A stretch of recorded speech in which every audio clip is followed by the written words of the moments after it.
Hey everybody and welcome. So here is my Hyper E-Ride, and I have it built for super cargo hauling ability right now. I'm going to put probably a little tiny rack from Sunlight right in the front right here with a little bag from Iberia that technically fits here, but it's small enough that it might actually fit here. So I still have all my bag stuff. This I used to have on my Yukon. This is my Yukon trail bike, but I have now these back on that. This you know, this you know, this you know, and this you haven't seen a lot. But yeah, I put that there because if I don't want to take off the battery, I can put more cargo right there, which actually is nice. And then I have my rear hub back on. My front hub is right there. And I still have my front hub electric speed control here. But now I've actually made the cable system, instead of having the big battery in the back right here, I've actually have it right there. Which is cool. 80 pounds of toughness right there.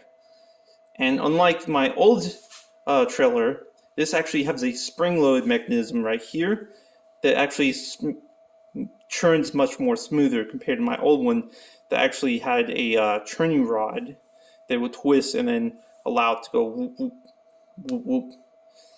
Not to mention, this also has a better frame mechanism, so it actually keeps everything above ground. My older trailer didn't have a bar in the middle, so the bag just sagged, and it was like literally like a quarter to half of the wheel size almost touching the ground. So if you put anything on the bottom, it was just like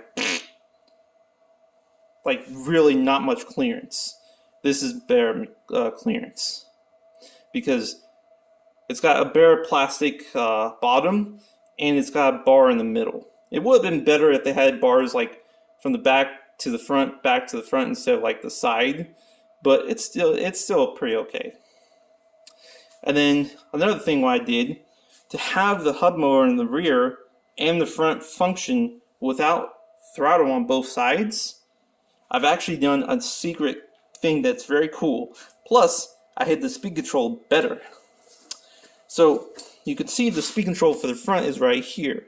But where is the speed control for the rear? This is the power cable for the rear. This is for the internal battery. This is actually for the big battery, which actually goes down here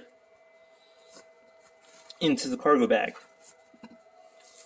And then for the rear hub battery pack, speed control, I drilled a small hole to allow the cables to come through right here. And then that goes into this area of this little bag.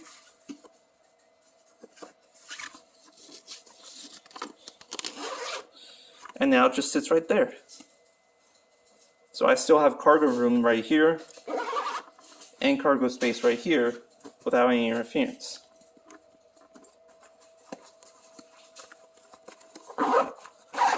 And then I switched my Velo seat back to this seat. I first originally got this seat, then I switched to a Velo seat, but since my butt's been kind of getting numb from sitting on it all day, I switched a bit back to this, and this actually feels a lot better. It's not hard, but it's not as soft as the Velo seat. It's a little more harder, but it's also decent softness. And it doesn't have one of those like plugs in the back that you go to pump it up. This actually has a self-pumping system. So this minus and plus sign right here is all the pump mechanics right there. So before I get into that, this is all foam right here. This is all just a dense foam. And then you have a dense foam on the sides. But this butt area is where the air pouch is.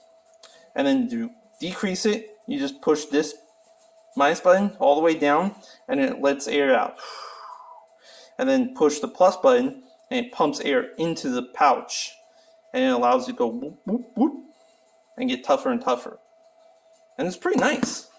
So there's no little bump in the back to pump it up with an air pump or anything like that. It's just all self-built in. And it has a much more narrow design right here in the front, so it allows your feet to actually pedal better than standard cruiser seats do. Because most cruiser seats actually have a more kind of a narrow, bigger curvature on the nose piece. This is much more narrower right here, but your butt can actually sit right here and enjoy itself. So yeah, that's it. And how do I got the motor to work right here on the rear? It's pretty easy. Just buy a pedal assist kit right here. Put the magnetic wheel on after drilling it a little larger, because this is a Holotech